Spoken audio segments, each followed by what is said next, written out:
我記得蔣萬安的祖父顧總統蔣經國先生曾經有談到，買醋的錢不要拿來買醬油。11月份就要選舉了，9月份開始實施，這個有非常大的政策買票的嫌疑。浙江台北市長蔣萬安的營養午餐免費政策有買票嫌疑，同一天下晡，台南市就宣布營養午餐嘛全面免費。台南市決定了，從今年9月1日開始，我們對於營養午餐也必須採取這個補助的方式，就是營養午餐免費的方式。黃偉哲表示，因為太濟受買愛的壓力，各縣市嘛造成比較的壓力，營養午餐免費的議題已經政治化。在潘多拉的盒子被打開了之後，你如何不跟？你如何做？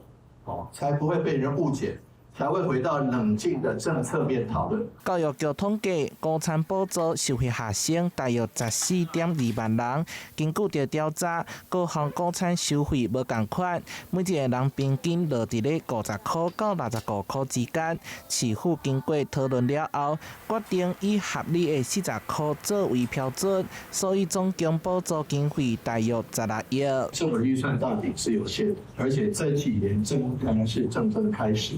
剛剛開始重大的公共建設，例如我們的捷運要開工，第一條捷運要開工；例如我們的鐵路地下化要繼續延長第2期的工程，還有許許多多重大的建設，但是我們沒有辦法，就必須會排擠到這些建設。犧牲台南市的重大建設，黃偉哲批評台南市的財政狀況已經相當困難，今麥還閣愛動用第2有備金來支援該政策，分出資源來進行無差別補助。那我們真的是想試問，台北市到底要炫富到什麼時候？